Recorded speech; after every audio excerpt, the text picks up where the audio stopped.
standby.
Kembo Kembo Tata Nanzambi Mpungu Tulendo Iyamazulu So nini na nini Somandla Ngai Murungu Mwene Nyaga. Yes, it's that time again when we sit and rightly divide the word of truth. And today we have none other than Celestine Ajambo Mukhongo. I hope I did not butcher the name. Welcome to Bantu TV. Thank you very much. Thank you very much. Good morning, everyone. Grand Rising. Yes, as you have heard, Celestine is an author and a lover of history. I have published my first book, and the message that I'm going to present here is included in my second book, which is actually a historical book. Yes, that is my first book, Infant Church, and then I am working on my second book, which contains a lot of African history and religious history. So this morning, I would love to share the history of the Anunnakis. It is an intriguing topic that so many people are looking into. If you go to YouTube, you are going to find a lot of information about the Anunnakis. But we have a big problem with our religious history, especially when we start looking into the problems that we are facing in our religious systems. As we can see very well that the religious systems are failing, and as much as so many people are trying to put their heads together to try and solve the problem in the religious system, the problem runs deeper than the history of the religious system itself. That is what I realized after I published my first book. My first book is a Christian book that I published in 2024. So I was trying to look into the problem in the Christian system, the Christian religious system, and I found out that the problem was much deeper than what we thought. So I started doing research in the history of the religious system. So the history runs far way more than what we have ever thought of. So the history of the Anunnakis begins in the year 300,000 Perhaps, BCE. sorry to cut you short. You have introduced Oh, a name to us. yes, You've mentioned the Anunnaki. So, yes. and you know, I have interacted with you. I know how passionate you are. But for somebody that is just viewing us, so can we start with the name Anunnaki? Because some will Okay. say it's Anunnaki, some will say it's Aninunaki, Anaaki. So, Yes. according to your research, share with us before going in deep. Okay. Okay. I wanted to introduce their system. Then I do a bit of the intro of other civilizations that existed before the Anunnaki. Because the moment you start talking about the Anunnakis, most people tend to believe that civilization began with the Anunnakis. But there is a part of history that is not captured in the history of the Anunnakis. That is why I wanted to introduce the timeline. The Anunnaki history is 300,000 BCE to 400,000 BCE when they came to Earth. But that is just a little bit of the history that is nearer to us. There is a history of other civilizations that have existed before the coming of the Anunnakis. And I have had so many people coming to my inbox asking about the origin of the human beings. So if you introduce the history of the Anunnakis and their civilization and you leave this part of the other civilization, you find it difficult to make people understand the connection between these two histories. So before the coming of the Anunnakis, I can say the history of the Anunnakis is the civilization of Sumer. So the civilization of Sumer is the fifth on the timeline of the civilization. That is the fifth civilization. We had the first civilization, which was called the ethereal race. That civilization existed billions of years before the coming of the Anunnakis. Then we have the Hyperborea. If you have seen the history of the Hyperborea, of the land of the Hyperboreas, on YouTube. That is another civilization that existed before the Anunnakis. Then we have the history of the Lemurians, then the history of the Atlanteans. When the Atlantean civilization fell, that is when the civilization of the Sumerians rose. So that is the civilization that was educated or was led by the Anunnakis. So the Anunnakis come, they find Earth, which was called Planet Key, under a reset. Now they begin their civilization, which is called the civilization of Sumer. Now, I am going to begin the history of the Sumerians or the Anunnakis. Okay? So the Anunnakis are believed to be beings or extraterrestrial beings of darkness. The human beings, if you follow the history of the human beings, they are a civilization of light. What the Bible calls the children of light and the children of darkness comes in here through the history of the Anunnakis. The Anunnakis were extraterrestrial beings that came from a planet, a wandering planet called Nibiru. That is where they came from. This planet existed outside the known lands. We have been taught by our education system that there are 9 planets. But according to history, if you go to more history, there is a book called The Land of the Lands Beyond. It has a Greek name. That book has explanations of more than 1,000 planets that exist outside the ice wall. So Nibiru existed outside the dark world, and it was believed to have civilization of beings which had advanced technology. Even before Earth, planet key history was written down.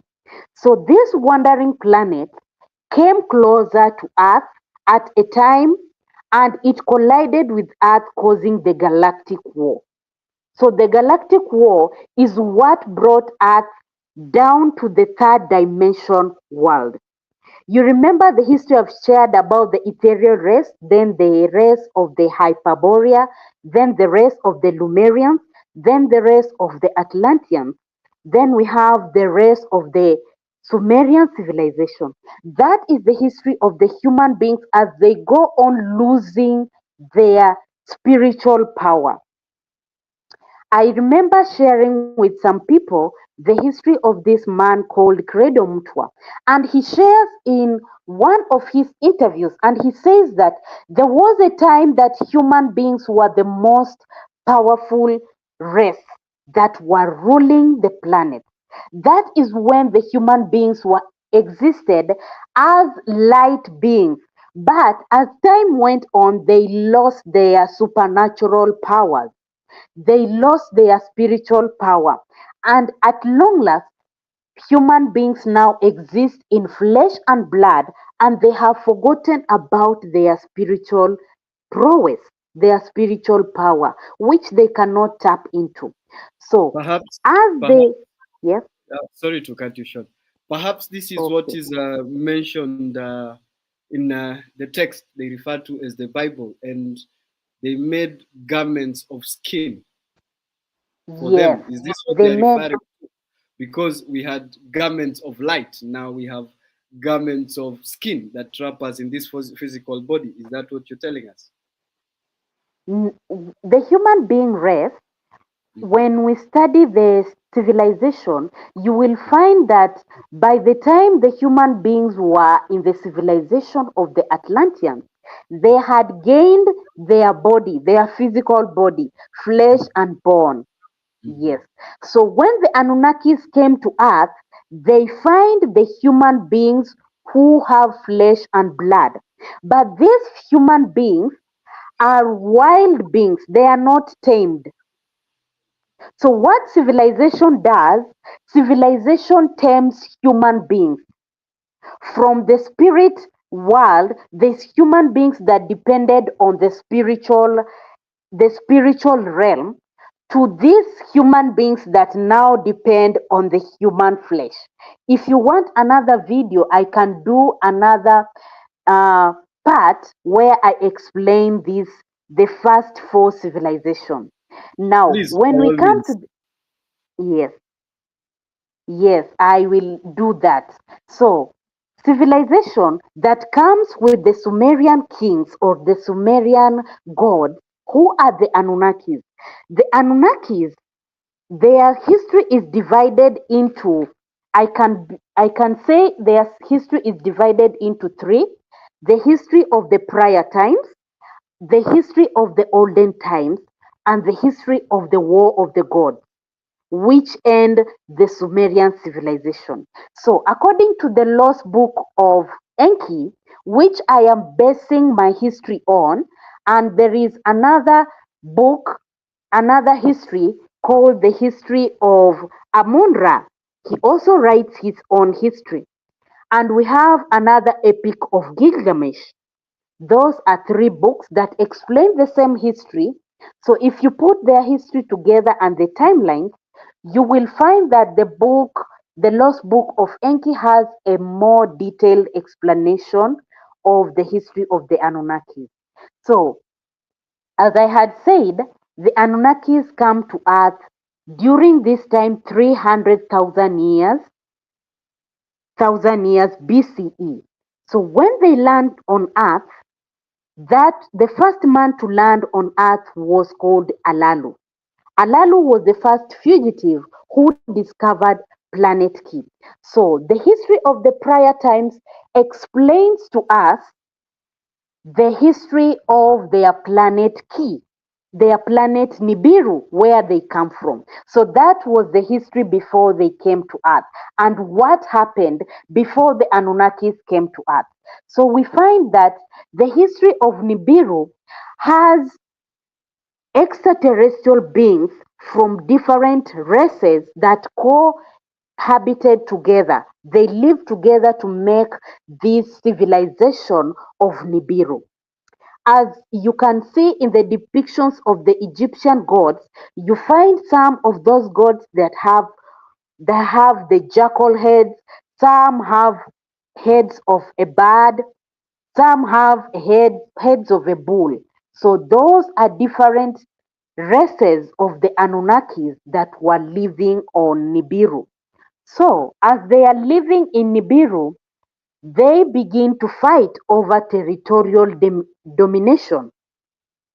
The war breaks out in Nibiru, and these beings begin to fight each other using advanced technology, nuclear warfare, and laser beams. So when they are fighting these wars, they destroy their planet Nibiru. Nibiru is totally destroyed.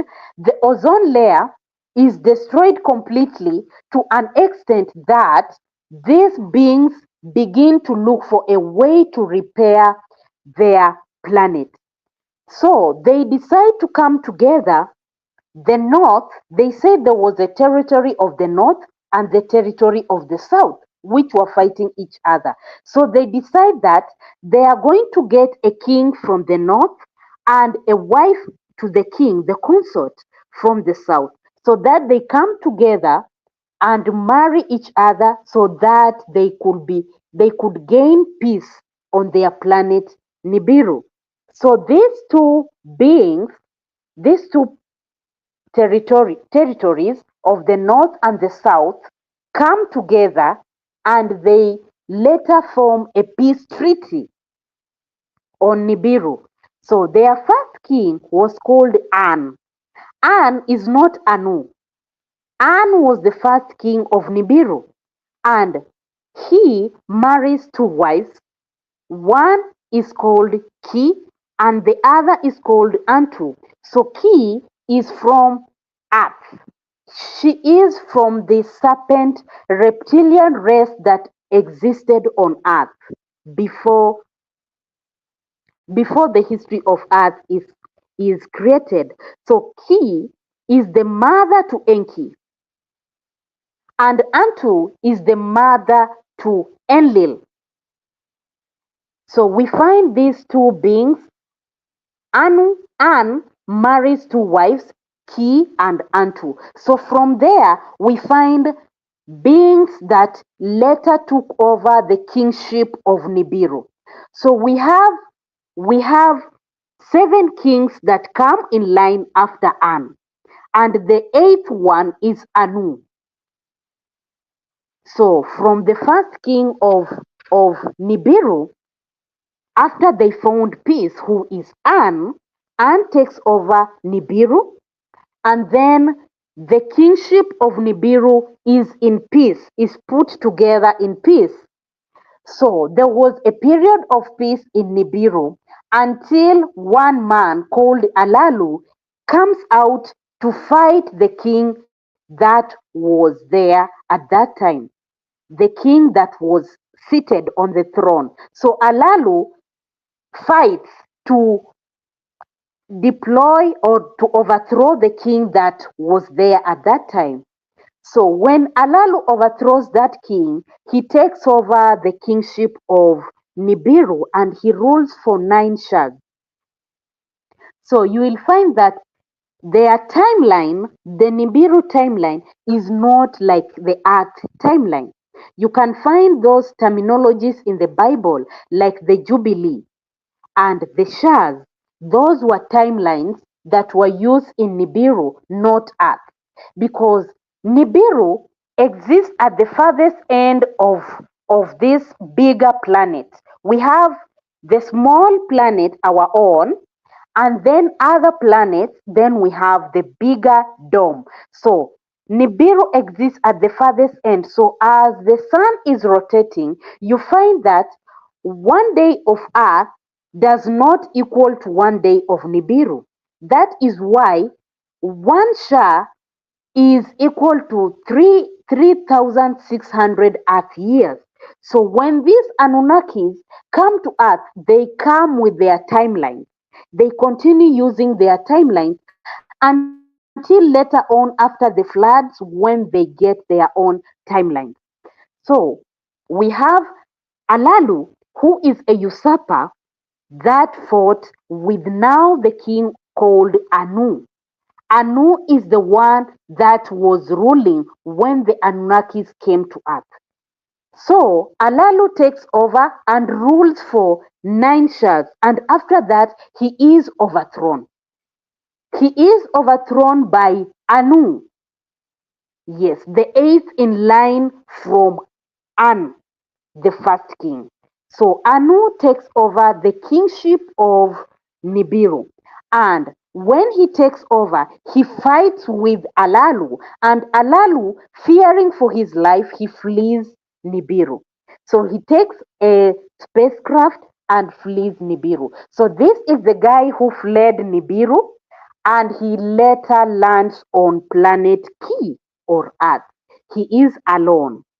So he lands on Earth and he is moving around and trying to test the waters if they are habitable and trying to make his own shelter. And he is the first prince of the land called Iredu. So Alalu is the first ruler of Iredu because he's the first one to land on Earth, the first Anunnaki to come to Earth. So he builds his own city called Iredu. So after he had tested the waters and found out that there is plenty of gold and minerals which are needed in Nibiru, he communicates to them through a telecommunication prompter. Remember, these people had advanced technology like the ones we are using right now. They could communicate from Earth to Nibiru. So when he communicates to An, they agree that he is going to be restored as the king of Nibiru, but he should allow Enki, yes, the sun, to come to Earth and see see the proof that there is gold on Earth and other minerals that are required in Nibiru. So Enki comes with other 50 Anunnakis on another spacecraft. So they come and land on Earth and and Alalu welcomes them. Remember, Enki had married the daughter to Alalu. Alalu was king on Nibiru for 9 years. So Enki had married the daughter to Alalu, Damkina, and they had children.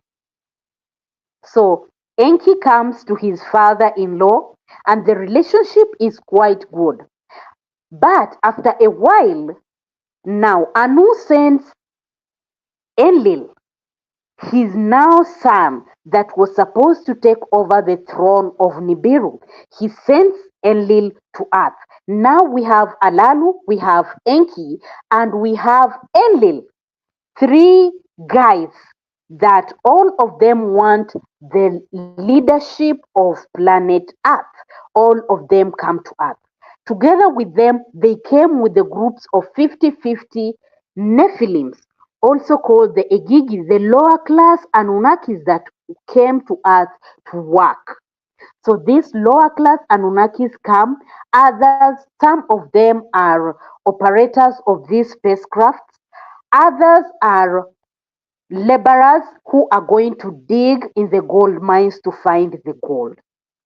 So we have Enki, we have Alalu, and now we have Enlil. So when they come to Earth, they begin to fight for the territories.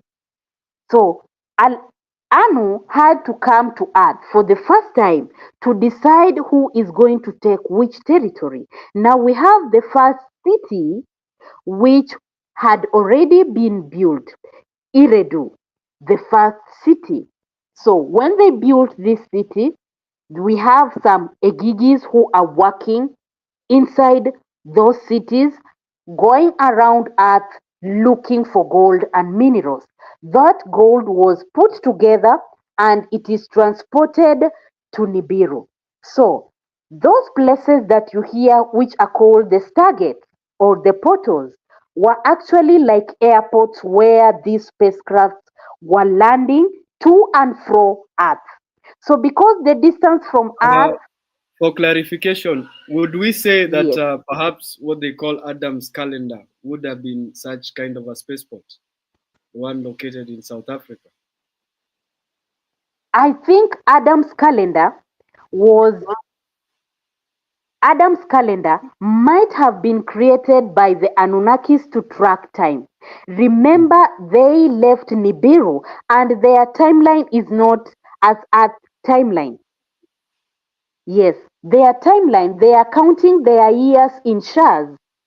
And Earth where we are living is down, and when you look at the stars, they say some of them are actually planets where we have civilization. So Earth is at a lower place. It is like Density. sunken place. Yes, not even a density, but lower, let me say, altitude. So when we are looking at the stars, they are at a high altitude. So these Anunnakis are creating this Adam's calendar to track their time on Nibiru because they are on another planet, and they have to keep their time track with the planets they left. So we have Nibiru, Isn't we it, have, isn't it recorded that yes. they aged faster in this? Yes, Day? they age faster because of the atmospheric pressure. Their altitude was a bit higher, and their daytime and their night times are longer than the ones we have on Earth. So they had a problem trying to survive on Earth. Yes, there was that problem of the Anunnakis trying to survive on Earth because the atmospheric differences, the difference in oxygen levels, nitrogen levels, and such things, they gave them a problem. And that is why they had to send for their sister, who is called Ninhasag, the Lady of Life. She had to come from Nibiru with medicine to administer to these Anunnakis who are on Earth. They were getting diseases because of the change in the atmosphere. So she also came to Earth, Ninhasag, the daughter of life. So don't confuse Ninhasag with the first divine feminine, because this is an Anunnaki. The divine feminine is way older than the history of the Anunnakis. So we find these guys mining gold in all the other places. So they build cities in the Middle East. The olden cities that we have, the Nipa, Shirupak, Iredu, those are olden cities that were built by these Anunnakis. So the art of civilization came with the Anunnakis. They came with the art of building cities, the art of mining gold, the art of slavery, putting classes among the human beings so that we have the ruling class, the middle class, and the working class. That is the art of civilization. They also build temples in these cities. So we find these Anunnakis, each of them taking over a city. The city of Nod was led by Enki himself.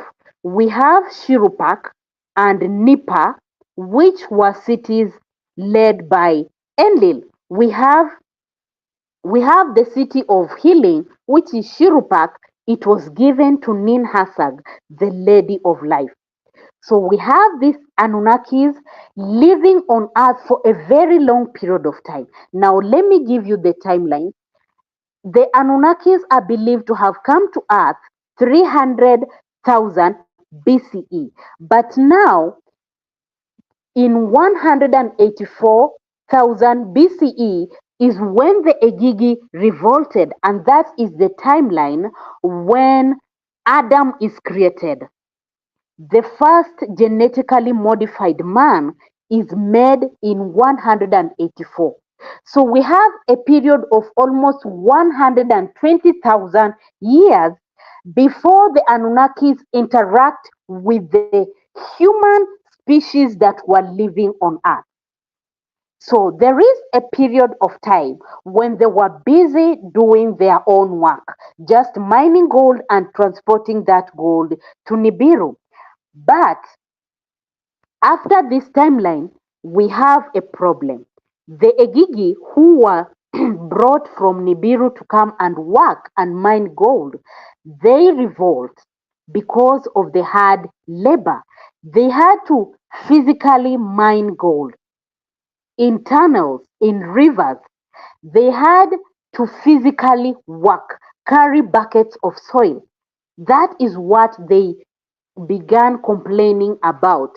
The complaints or the cries of the Egigi is found in a tablet called the Epic of Gilgamesh. When they were mining gold, when they began complaining. So a meeting is conveyed in one night when the Egigi decided to burn their machinery.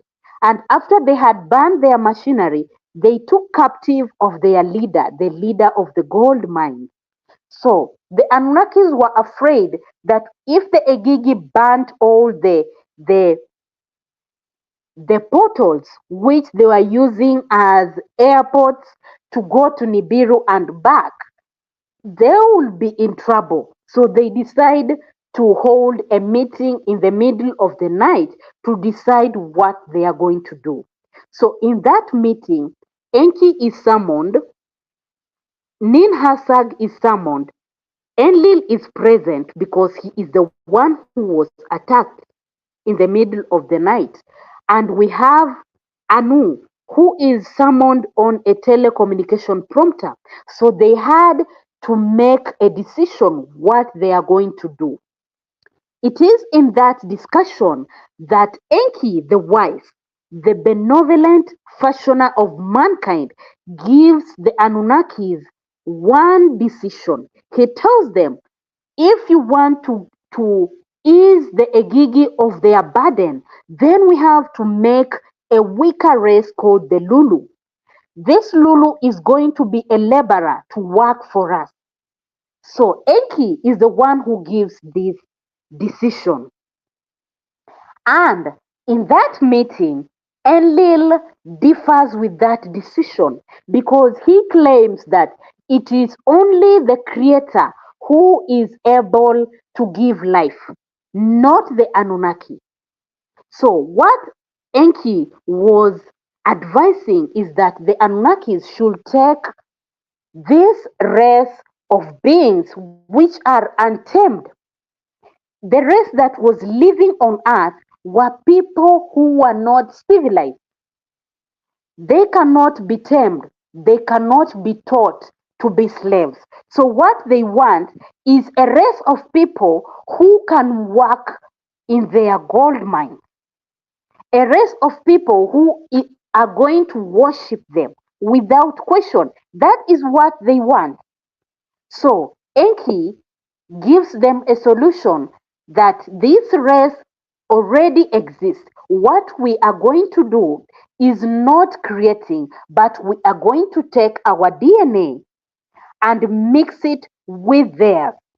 So what we get in here is a blend of beings of light and beings of darkness.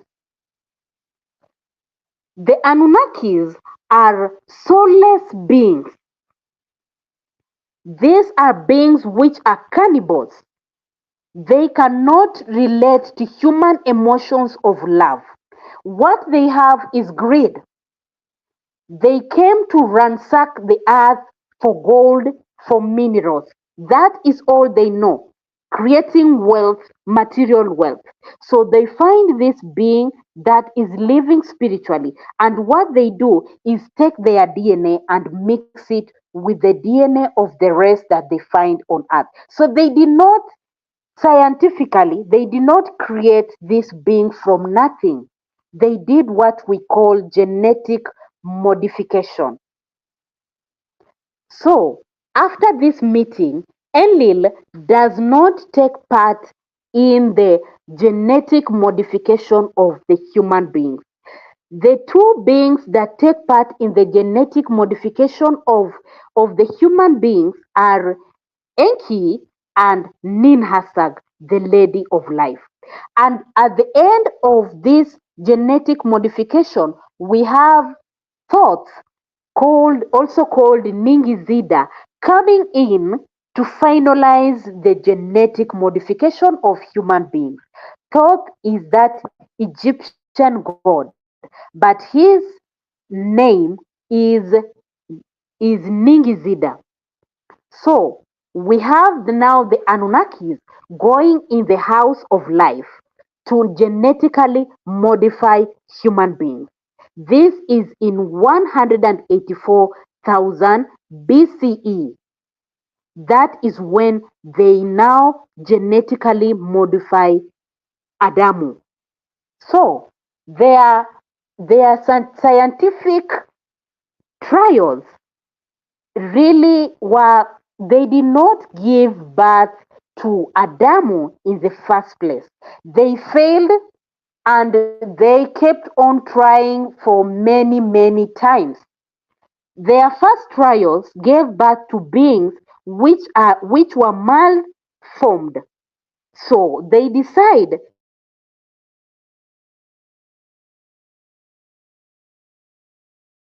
create We seem to have lost you, Celeste.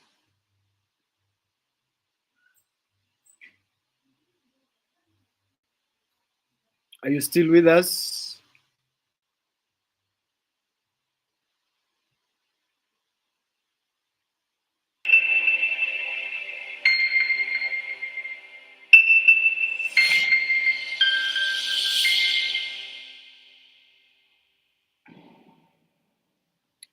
Celestine, are you still with us?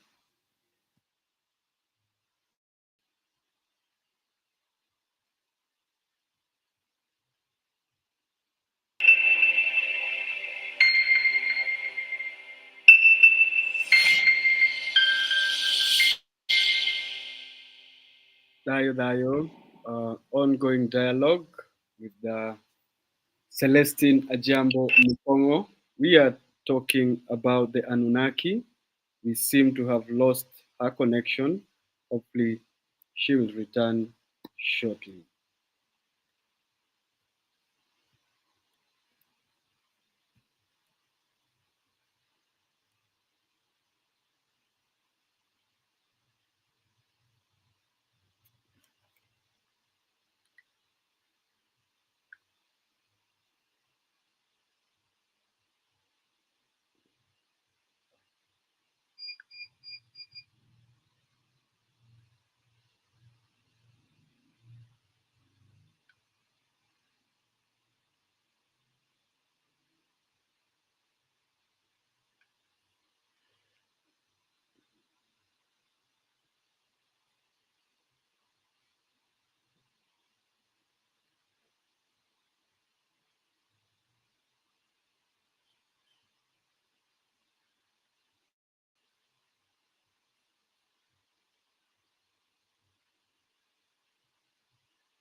We are trying to get her back into studio.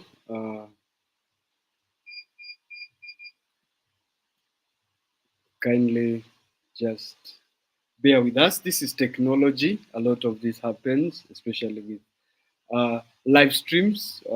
Sometimes we are affected by network. So we can see her trying to re-access the studio. So kindly bear with us.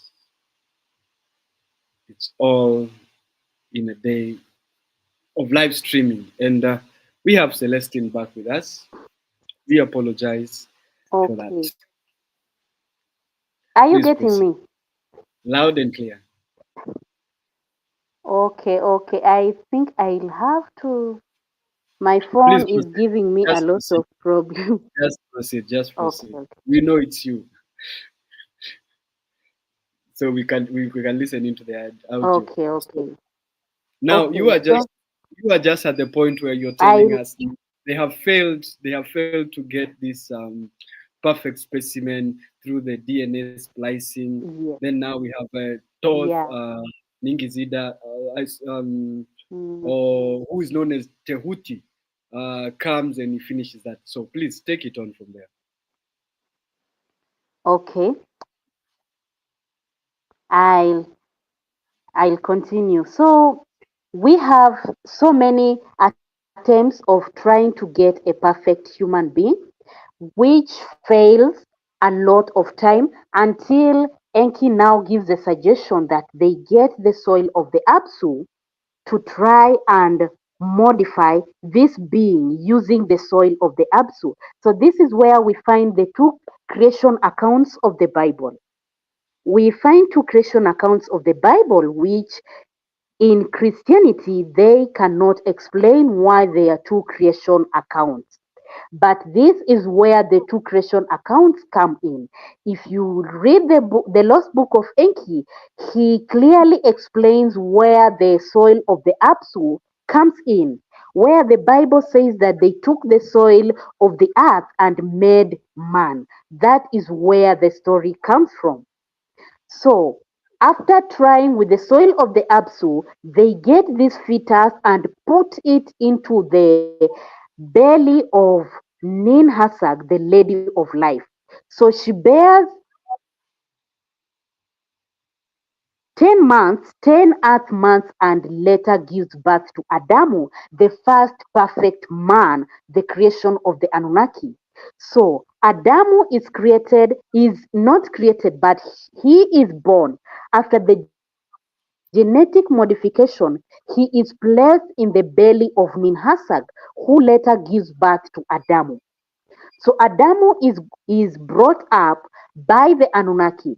And later on, when they realize that they cannot continue to scientifically modify so many people to make them slaves, they now decide to create the female counterpart of Adamu so that these beings can procreate and give birth to more and more slaves. So what they do, they later realize that Adamu was sterile. He cannot reproduce. That is when they take him back into the house of life, and that is where Thoth or Ningizida comes in. Ningizida is the one who made that incision on the side of Adamu to add the 23rd chromosome of reproduction to Adamu. And the same is done to Eve. The same story is written in the Bible where Adam says that his rib was taken out. But that is the insertion which was done to add the 23rd chromosome of reproduction. So that is when Adamu and the first woman, Eve, are able to reproduce. Okay? So that is the story of Adamu. Adamu and Eve are now able to reproduce because of the addition of the 23rd chromosome, which is done by Thoth or Ningizida. So after that, 7 more males are created and 7 more females are done the same way Adamu was done. They take Anunnaki females and they place fetuses in them to create 7 males and 7 females. But Adamu is placed in Eden, an artificially made place for a show to other Anunnakis of what Enki had made. Okay? So that is the place where we call Eden. And in Eden is where now the story of Enki coming in to give Eve the forbidden knowledge, which is called the forbidden fruit in the Bible. So we find that the Bible, which we read, is written by Enlil, the half brother of Enki. So the god of Eden is Enlil, and the devil or the serpent of Eden is Enki.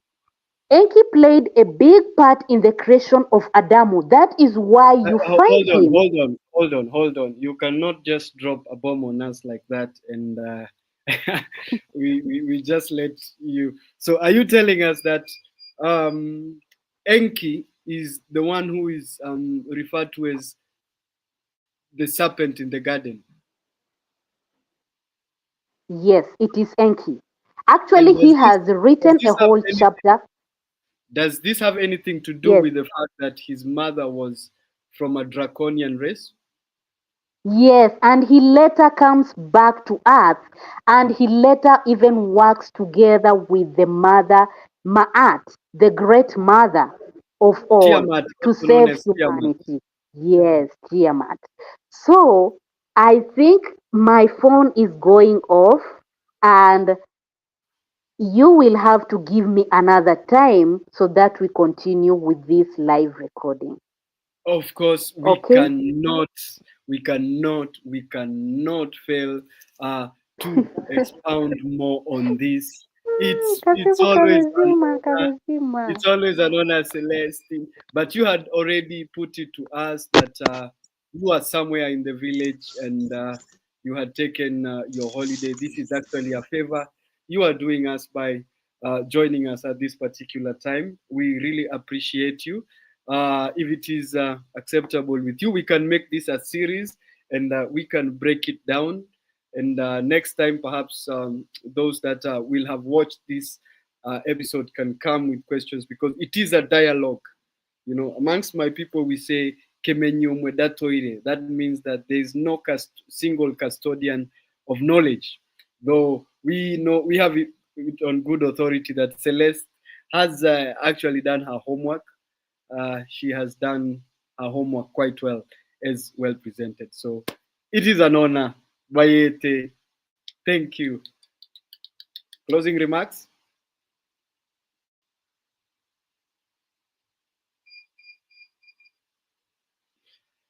Yep. Our phone did die. So see you next time.